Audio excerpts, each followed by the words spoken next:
Professor Morrisey, welcome to Constitutional Chats. It's an honor to have you with us. Well, I'm very happy to be here, and thanks for inviting me. Well, we'd love if you could give us a few opening comments, maybe 5 to 10 minutes or so, on the topic of the conscience of America, the Declaration of Independence. Yeah, I understand that the series is about justice, and there are three mentions of two mentions of the word justice in the Declaration, and one mention of the word just, and they all have different shades of meaning. The first mention is the notion that the just powers of government derive from the consent of the governed. Consent, I'm going to get back to consent in a couple of minutes, but that refers to the notion of natural rights, rights endowed by our Creator according to the laws of nature and of nature's God. So that's the highest form of justice. The second one is legal justice. They're talking about how the king has obstructed the administration of justice here.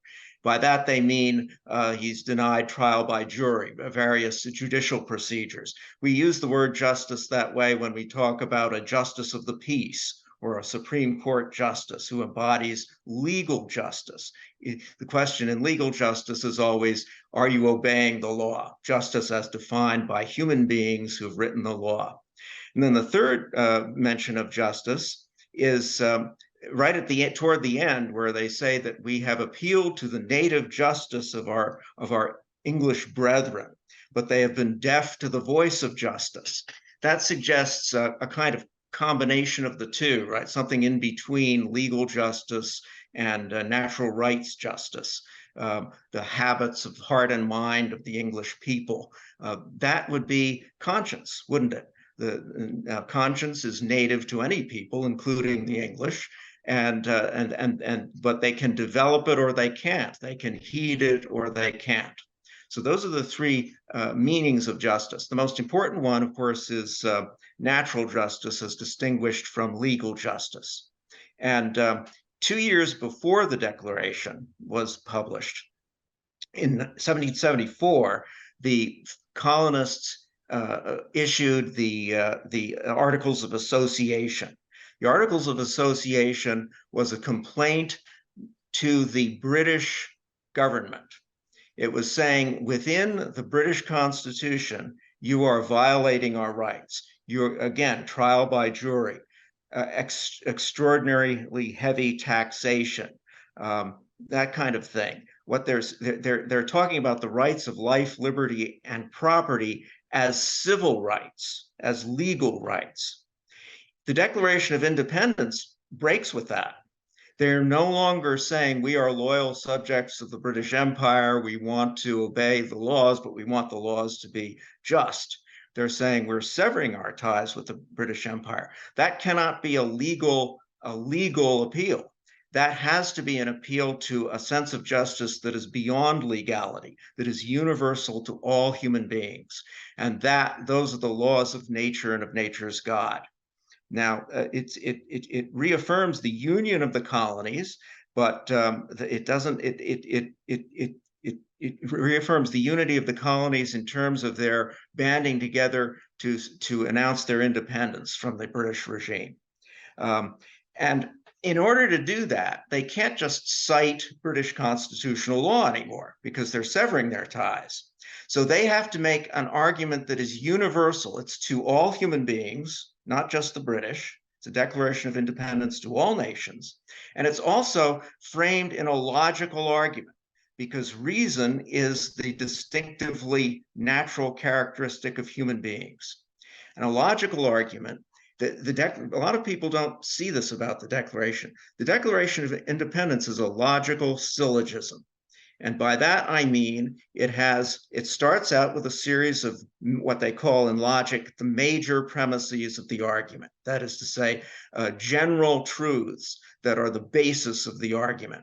Then it goes on that long list of complaints about the British king and the British people. Those are the minor premises of the syllogism. And then it comes to a conclusion, namely that these United States, are and ought to be free and independent. So a simple example of a logical syllogism would be something like, all men are mortal. That's a general statement about human beings.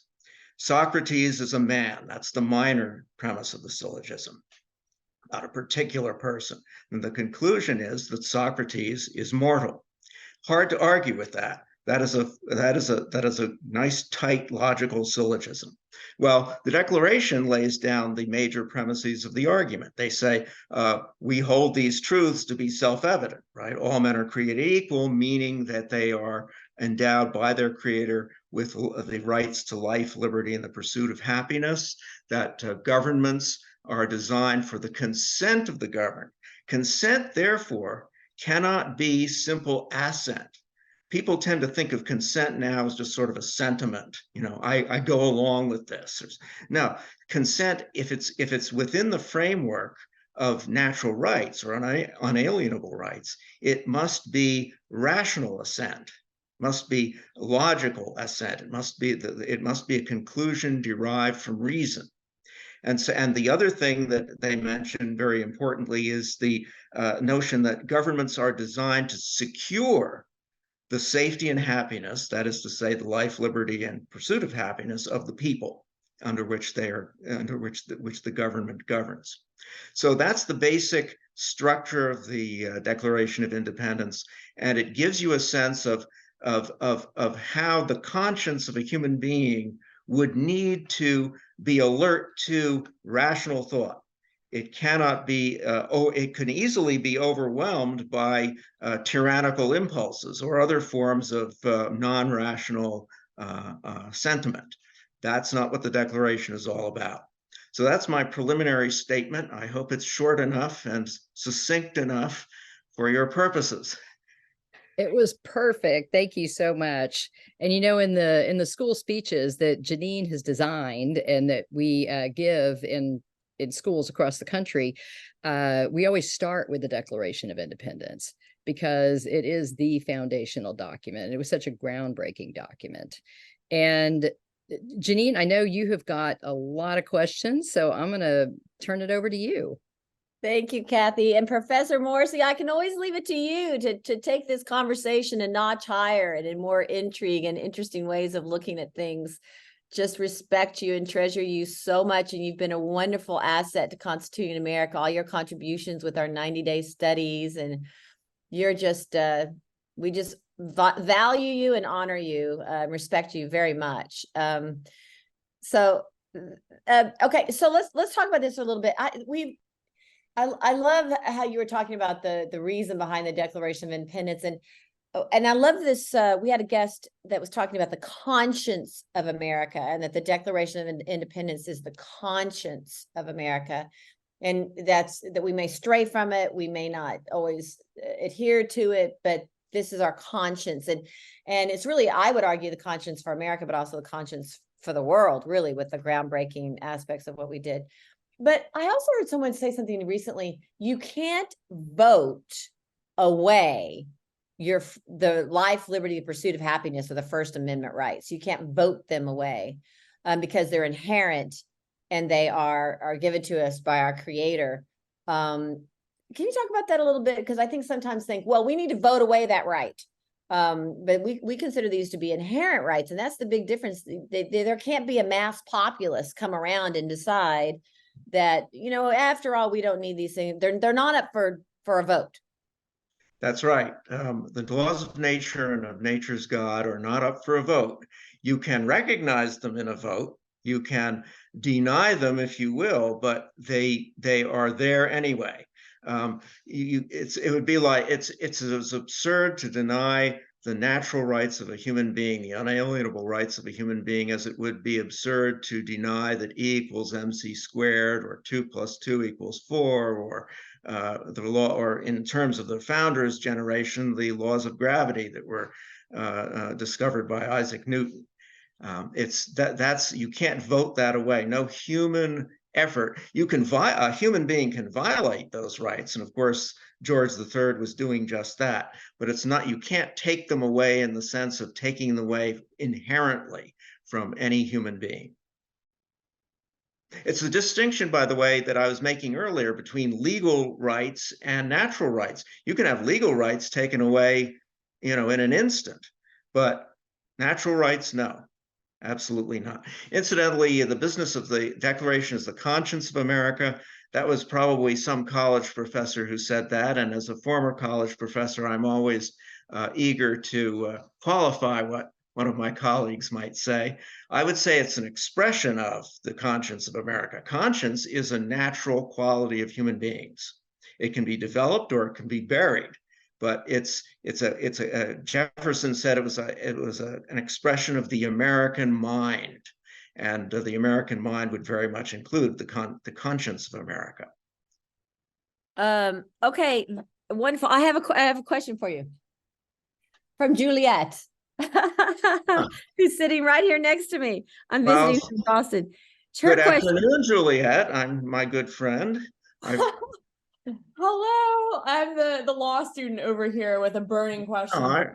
I remember you well. Don't worry. Okay, so here's her burning law school question, which, hang on, we've got to unlock the phone.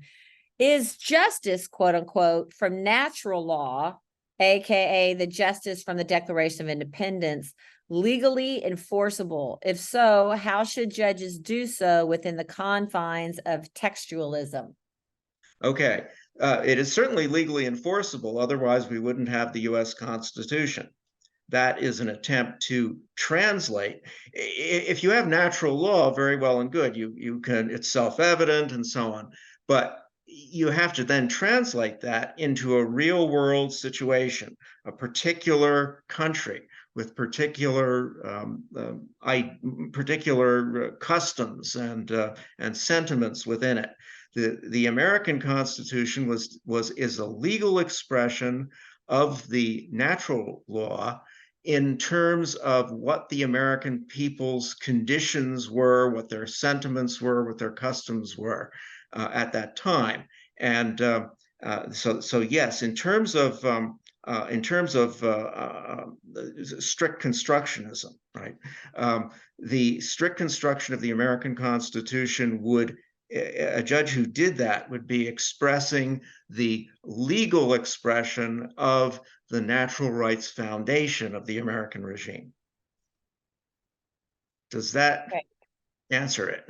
What about the textualism aspect of it? Well, that's what I mean by textualism, is strict construction. In other words, you're looking for the text, right? You're looking to interpret the text of the Constitution in terms of what the persons who wrote it said, insofar as you can determine that. And that would go for the amendments also. So the amendments should, the amendments on all the Constitution should line up as closely as possible to the natural law, the constitutional law. And so when you're looking at textualism, now she may be thinking, Julia can correct me, she may be thinking that there are people who think of textualism in terms of simply there's nothing beyond the text. There's no justice that has been expressed beyond the text of the Constitution. And of course, the Constitution was designed in a natural rights background, and so it assumes that in the preamble to the Constitution, one of the things that we're supposed to do is establish justice. Well, that means that the legal system should be consistent with the natural law. I think that's what she's getting at. I'm not sure. Yes, she's over here nodding, so okay. She's nodding quite a bit. So I want to make sure. Go ahead. What's that? Oh, maybe she's thinking of Justice Scalia. One of many, yes. Okay. So let's talk about justice in America a little bit, and in confines of the expression of conscience and justice, and how when we deviate from it in our country, how our founding documents bring us back to it. I'm also very intrigued about that our founding fathers based our government on the principle that men are not angels, whereas a lot of other governments, such as communism, try to say, well, really the evils are out there, and we as a people aren't evil. But so I think that's the challenge as human beings, to try to establish these principles in all of our affairs. And we fall short of that a lot. So can you talk to us about the American justice system and how we've tried to level the ship and bring it back to a center when we've gone astray? Well, that was certainly the case with with the Civil War, right? That was the most dramatic instance of that happening, when Lincoln famously says that the Constitution is the framework of the Constitution. It's the picture of silver, and the apple of gold is the Declaration itself, which is the standard, the thing that the Constitution should respect. So clearly, the Civil War was the crisis of the Constitution, the main crisis of the Constitution, certainly within its first 100 years or so. So that's one thing. The other thing that you mentioned which is really important to say, is that yes, human beings have these natural rights, and they are innate. They are born in us. However, we also have a tendency to abuse the natural rights of others, don't we? And so the Constitution is designed to minimize those abuses with balance of power, representative government, and all the other things that we're familiar with when we look at the Constitution. Do I need to say more? Great. No. I just had to unmute. So yeah, that's terrific. So we have our guidelines here to try to bring us back to the expression of conscience, as you stated. Yeah, and the other thing is, what has obscured the Declaration of Independence and the teaching of the Declaration, the argument of the Declaration, is that you always have to ask, if somebody's talking about justice or right, where does it come from? You could say, for example, that, as the founders do, that it comes from the laws of nature and of nature's God, and they're endowed by our rights are endowed by our Creator. So you could say that nature and the God who created nature, that's the source of right. You could also say, with some of these textualists, that there's no such thing as natural right, that it's all just legal right, it's all conventional right. It's not, nature has nothing to do with it. But the main thing that has injured the right interpretation of the Constitution, the founders' interpretation of their own document, was the relocation of right from nature into what they started to call history, by which they meant the course of events. Historical right was a notion that started to be developed just in the generation right after the founders lived. And the idea there was this: if you're an Enlightenment type, a European Enlightenment type, and you don't believe in God, well, obviously rights couldn't come from God. If you think that nature is nothing but matter in motion, it's all just sort of atoms cycling around, you can't derive right from nature either. So what they started to do was to derive right from the course of history, from the notion that human beings are gradually conquering nature and imposing their own notions of right upon nature. This was what the orientation was of the progressive movement, Woodrow Wilson, John Dewey, and others of that generation. That conception of the Constitution as an evolving, historical, growing, evolutionary document, that concept has in many ways obscured and in many minds superseded the original understanding of the Constitution. And it leads not to textualism, right, but the opposite thing, which is the Constitution means whatever the latest Supreme Court decision says it means. That's really interesting, and that's a huge discussion about where we are, and I guess it would harken back to what that expression of conscience is. Well, whose conscience is it?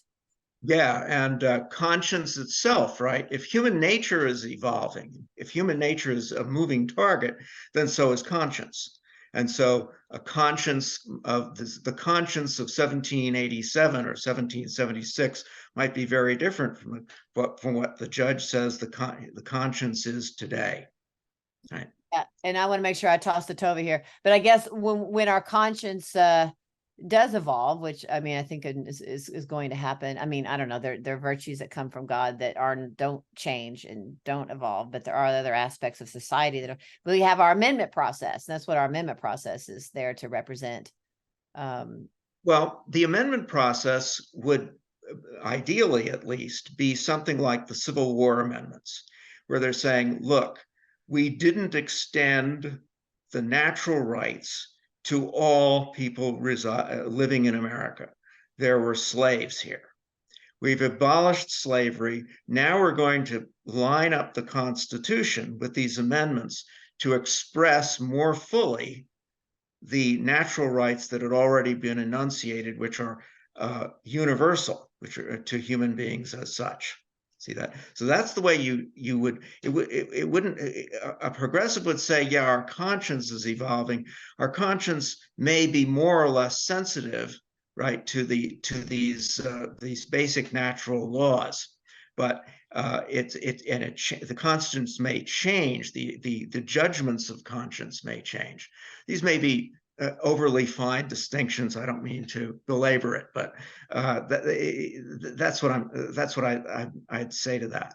Yeah, and I'm going to turn to the conscience is the conscience, but our expressions of it can change, I guess. Yeah. Okay, I'm going to change it, toss it to Tova. I could talk to you all day, William Morrisey. Thank you so much. This is great. I have to share. Okay, here you go, Tova. All right, thanks, Janine, and great questions. I wanted to ask you, Professor, about you were talking a lot about the idea of rationally deriving a right, or the fact that we have like natural rights. So can you explain a bit more about what you mean by rationally deriving a right, and how does one do that? And what if people through a rational process come up with different conclusions as to what natural rights people have? How do we build a system that works based off of that? Well, of course, the last part of your question is the easy one to answer. People don't make mistakes. They don't make logical arguments sometimes. So the question, but the crucial question you're asking, and that's really an excellent one, is that how do you rationally discover natural right? The idea here is this: human beings, like all organisms, have a nature. And we can see by observing any organism what's good for it and what's bad for it. So, for example, a good dog, right? A good dog is a healthy dog with a shiny coat. It runs around. It isn't lying down all the time. That's a good dog by nature, right? That's a good dog by nature. A good dog by convention would be an obedient dog, right? A good dog, you did what I told you to do. So that's again, that distinction between nature and convention. So by observation, we can see what the natural character of any organism is, right? A good tree, a good dog. A good human being is one that has what?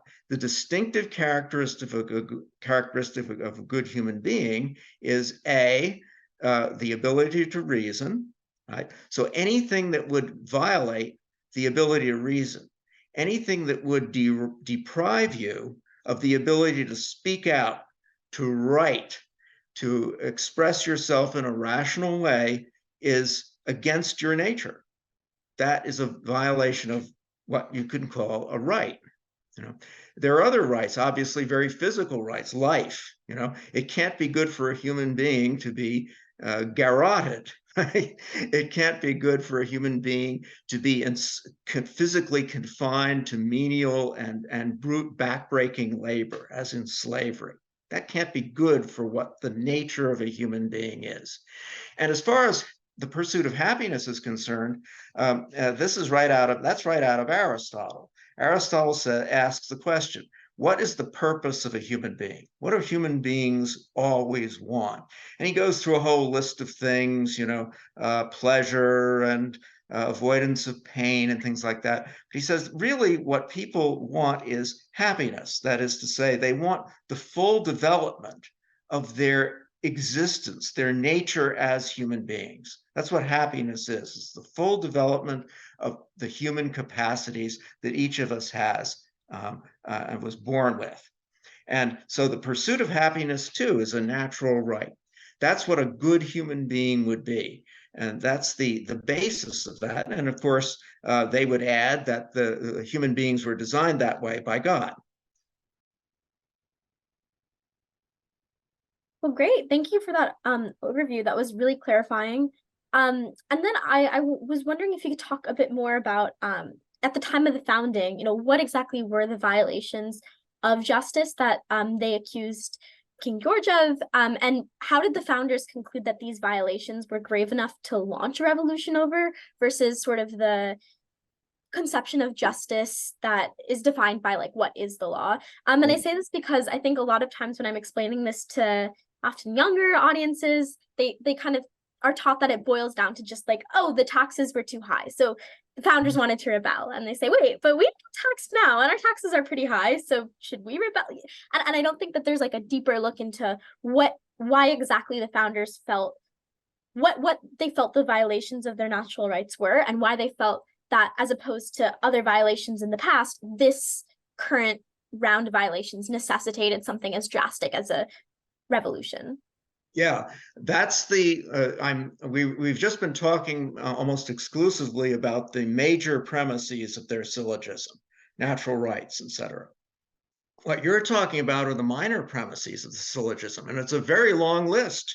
It's a lot longer. First of all, it isn't just taxation that they're complaining about, because they tax themselves, for that matter, internally. They're talking about taxation without representation in the British government.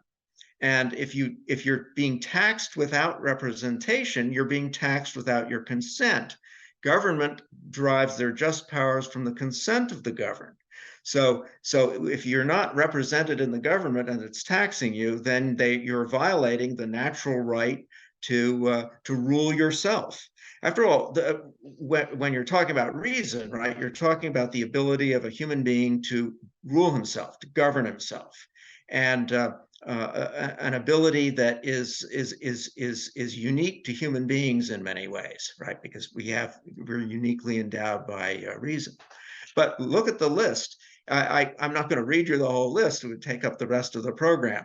But it's a very carefully structured list. They're not just throwing spaghetti against the wall and saying like an argument between a husband and a wife where they start, so you did this, you did that.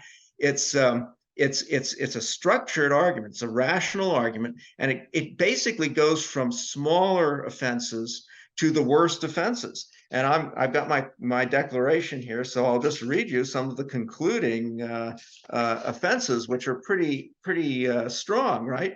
What do we have here? We have he's constrained our citizens taken captive on the high seas to bear arms against their country. That is to say, he's dragooned people to fight against the United States.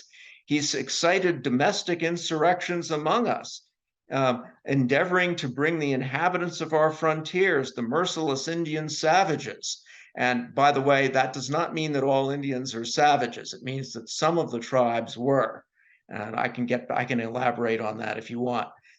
Whose known rule of warfare is an undistinguished destruction of all ages, sexes, and conditions, right? He's made war against us, right? Transporting large armies of foreign mercenaries to complete the works of death, desolation, and tyranny.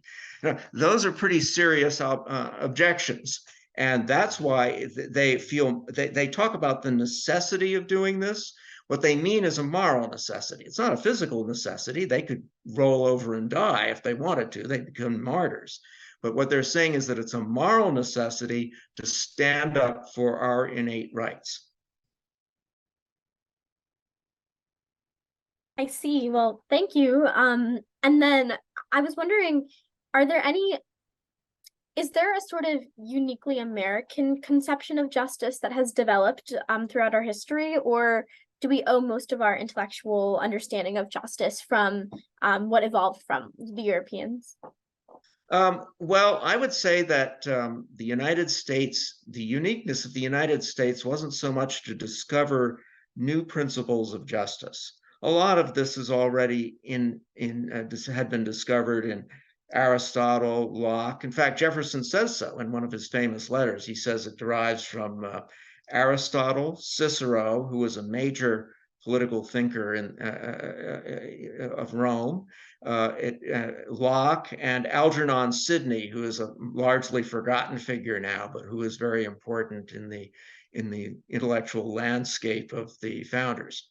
So it's not that they discovered new rights. What they did was to establish the first government that was fully designed to respect those rights and to try to implement them in terms of civil government, not just civil rights, but also the procedures of government, designing the structure of the Constitution, what the Constitution constitutes, namely the federal government, designing that structure to protect those rights.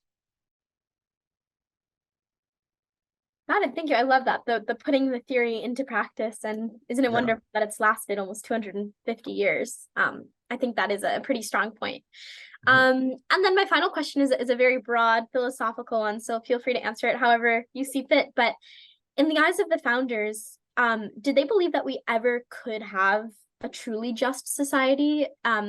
If we were, imperfect beings, and is it even an aim that we should strive for? And what sort of amount of injustice should we tolerate in our society? Well, injustice can't be quantified, right? It's not a mathematical formulation. So you can't say, so in effect, you can't really say what amount of justice, injustice. You just have to say, look, you've got these inclined to be sinful human beings who nonetheless have these unalienable rights. There are going to be violations of justice quite frequently. And you have to set up the government in such a way so that people who violate the law, the civil laws of justice, the legal justice, will be apprehended and restrained from doing so in the future. So could you have an ideal? No, you could never have. It couldn't be ideal unless you could perfect human beings. Now, again, these historicist thinkers, these people who think that history is evolving, that human nature is evolving, they really do have a kind of perfectionist notion that someday you will reach what is now utopia. The founders never believed that. They always thought that liberty and the other unalienable rights that we have must constantly be defended. You always have to be vigilant against violations of rights and correct them where you can. That's what he calls prudence, right? The Declaration and also Publius call prudence. It's practical reasoning, meaning you get as much as you can given the circumstances. You get as much justice as you can according to the circumstances. Prudential reasoning is practical reasoning. What can you do in this circumstance to line yourself as a person, but also line up the government, all levels of government, as much as possible to the standard of natural right. Well, thank you so much, Professor, for that amazing overview and your really great insights. And now I will pass on to Jewel and Jordan for some more questions. Gentlemen. Well, it's been a deep show. I have a thorny question to start off with, of something that I think you could give us a great answer to. So we know that the Declaration, as far as especially those of us here on the podcast, we believe the Declaration is extremely important, and it serves as our foundational principles that our country needs to look through when any law is passed, etc. So that being understood, there are certain issues which have come up in our history where we've amended the Constitution, where we've given particular amendments, where there's been something that's then said specifically this is unconstitutional. We could talk about, so slavery is an easy example for that. Whereas there's a clear distinction that in the Declaration, slavery obviously violates the principles of the Declaration of Independence, and it just wasn't equally given to all citizens as it should have been. Fast forward to today, though, and there are there's many other issues we could point to, which are in the same way violate those ideas of life, liberty, and the pursuit of happiness. So I have a question, which is that can a state, even not speaking of the 14th Amendment, can a state legalize murder? Can a state not hold criminal someone taking another's life? No, because it would be a clear violation of the right to life. Good. Okay. I was wondering exactly what you would say. Yeah, the Constitution sets the states have a certain degree of self-government, but the federal government also sets some of all of the states signed on, so to speak, to natural rights when they declared their independence in 1776. You can't get around that. And so if they do some sort of legal human law, right, a human law, a legal, a conventional law, saying murder is okay, then no, that violates their own prior commitment. Yeah. And then would the argument be in a hypothetical as this case, would you point to its violation of natural law? Would you point to its violation of the Declaration? What would we talk about if we weren't going to just focus on a federal statute of some sort? That would be it. That's not a federal statute. The natural law is already there. Whatever our laws say, we could turn this place into a tyranny, right? But natural law would still be there, and it would still be the standard whether we acknowledged it or not. Or we could be deaf to the voice of reason, as our British brethren were back in 1776. I think that's an important thing for us to somewhat think about, that it's not always a tug of war between states' rights and federal rights, that there was a binding that all of us agreed to at the point of founding this nation, of the Declaration. Yeah.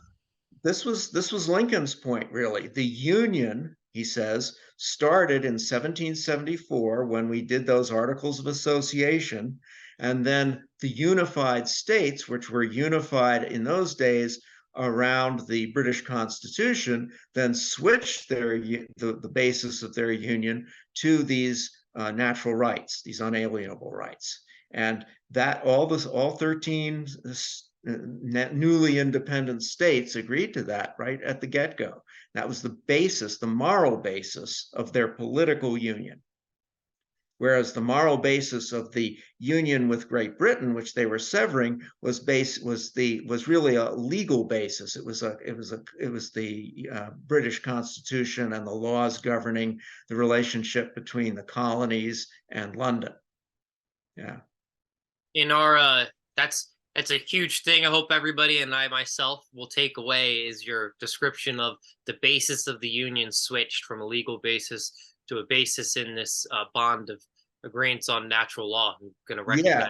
Yeah, and then they with the Articles of Confederation, and then much more impressively with the U.S. Constitution, they then gave that those natural rights, basis their union, a legal shape, right, in terms of how the government was structured.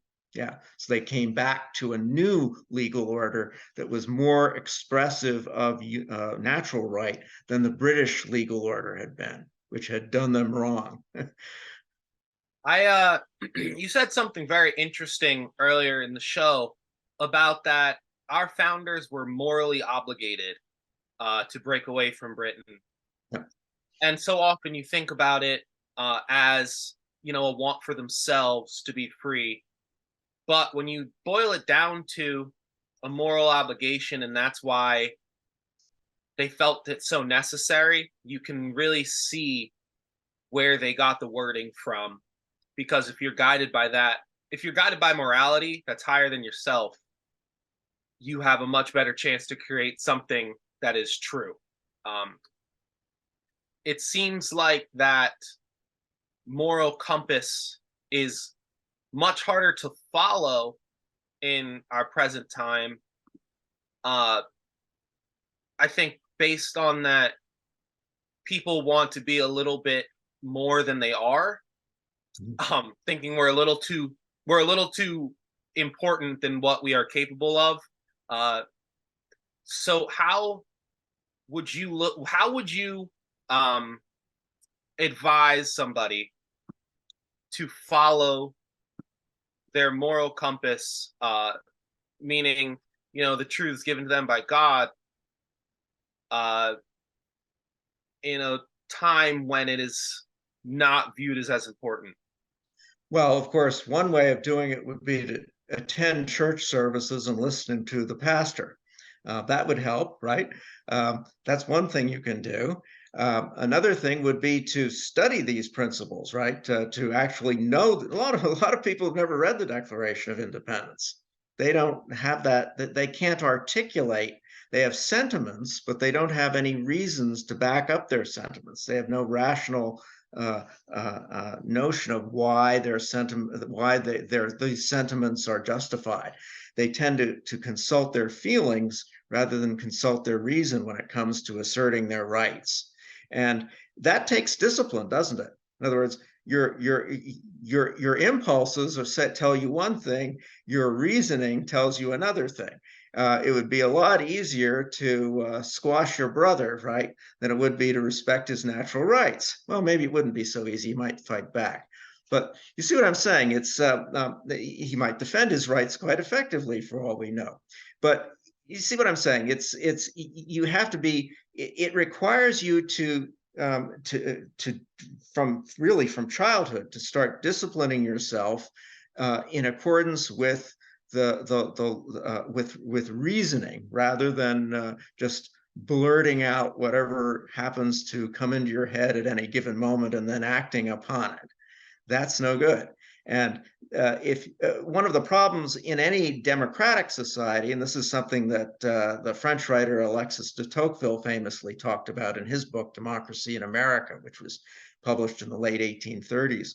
He says that in a democracy, you have a tendency for the majority to kind of push ahead with its passions and drown out the voice of reason. And so he's thinking about, well, how are we going to do that? How are we going to prevent that from happening? And he has this is of course, a very long book on the subject.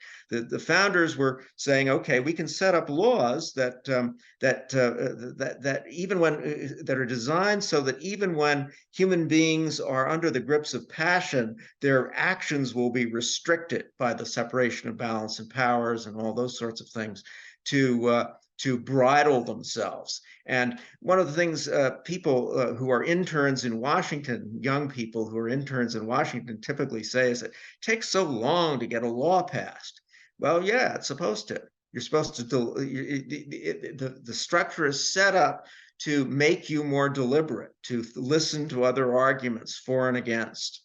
And so all those things are things that you can do and have been done to discipline yourself. There's churches and synagogues and other houses of worship. There's sometimes parents, if they're good parents.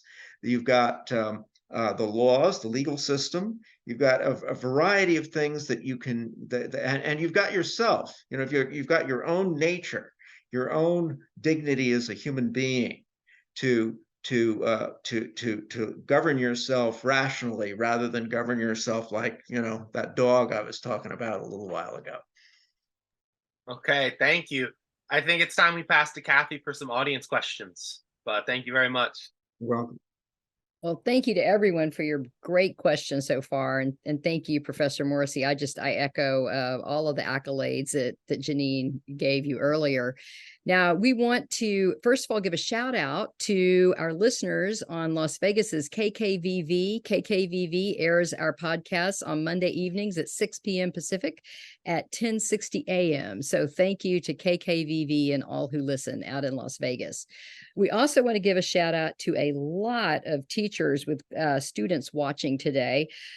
First of all, we have many students at Northwood University. David Foster, I think, has 40 students on at Northwood University.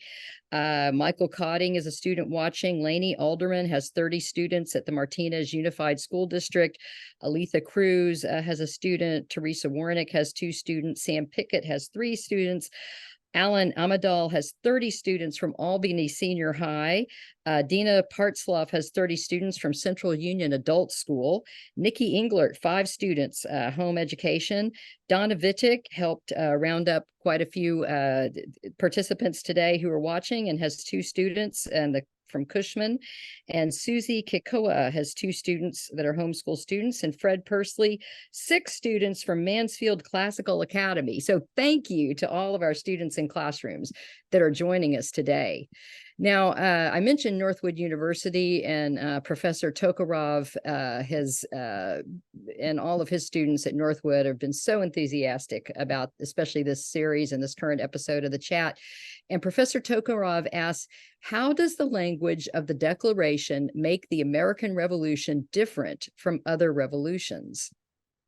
Well, the language of the Declaration, first of all, it's as I said, it's the laws of nature and of nature's God. I don't know that there was any revolution prior to that was really framed in that manner. So it definitely is different from previous revolutions. The interesting comparison would be with the nearly contemporaneous French Revolution, which is the Declaration of the Rights of Man and the Citizen.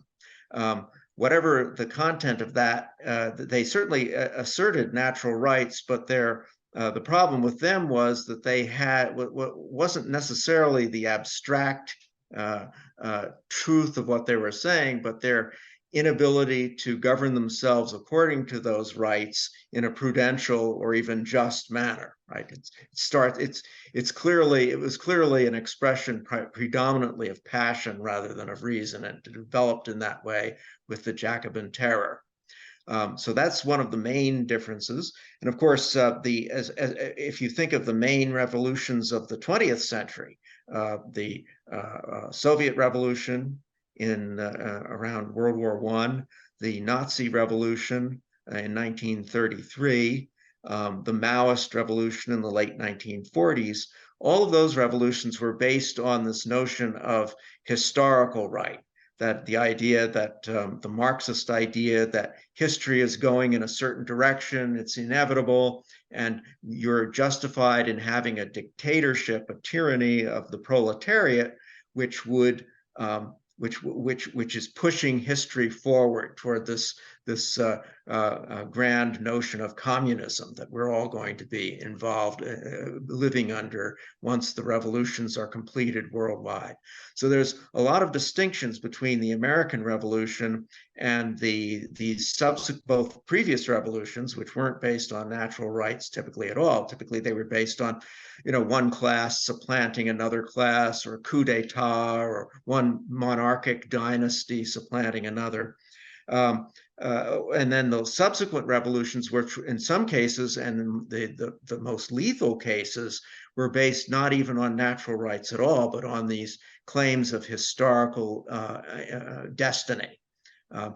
Hitler, for example, regarded race as the source of right, and that races were evolving, and that therefore the master race had every right to destroy, eradicate inferior races, or if not, then at least put them in slavery, where, according to Nazi doctrine, was where they belonged.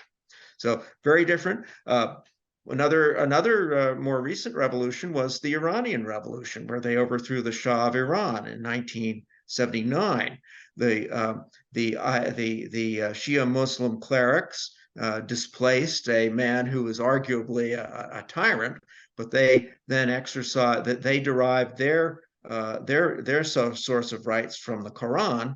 And according to their interpretation of the Quran, the clerics are fully entitled to rule the roost and to rule without consent of the governed.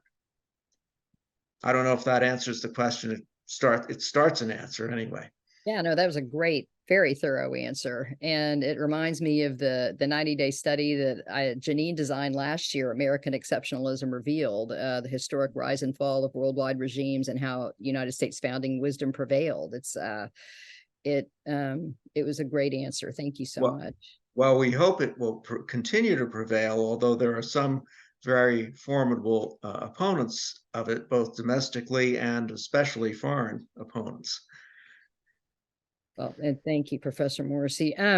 We do have time, I think, for one more question. Parker Maples asks, is the focus on the Constitution a weaker way to defend natural rights than appealing to natural rights more directly? Or in other words, has the written Constitution been twisted to allow more violation of natural rights in America? Well, the latter part of the question is certainly true, right? Because the more you deviate from natural rights and derive right from historical progress or evolution, then the more you are likely to wander away from natural right. I would say the way this series is starting, beginning with the Declaration of Independence, is the best way to start. Start with the Declaration. That's a direct enunciation of natural right. Then even the original Constitution, as amended, is still an indirect expression of natural rights, because it's really talking about civil government and civil rights. It's intended to secure the natural rights, but how do you know exactly what those rights are if you don't have them enunciated prior to that in the Declaration? Well, thank you. And I will give Janine the props on this series. She designed it, and that was her idea to start with the Declaration, which I think is a really great idea. And Janine, we have about 1 minute left. Do you have any closing comments that you'd like to make? I just want to give accolades to Professor Morrisey, and I could sit and listen to you all day long, Professor Morrisey. Actually, for years. Oh, it would get old. It would get old. You know how men are. You listen to them yattering away, and eventually, it's boring. But in homeopathic doses, I'm okay. Well, you're awesome. Thank you so much. And I might just add that it's great to all of our listeners to hear your questions. And Tova, Julie, Jordan, and Kathy, you always lift this show to another level as well with your insights and your intellectual questions. So it's just been a wonderful show all the way around. Thank you so much to everybody. Well, thank you. And we want to invite everybody to come back next week, the day after Labor Day. So don't forget, Tuesday, September 5th, we're going to be discussing Lady Justice, Why the Blindfold. And a lot of our listeners have signed up for the entire series. So we will be dropping all your signups in, and that way you won't have to sign up each week. So be sure when you sign up, if you want to check mark that box, sign me up for the whole series, we can do that for you. So thank you to our audience and our panelists, and Professor Morrisey, thank you so much. We really loved having you. We'll see y'all next week, and happy Labor Day.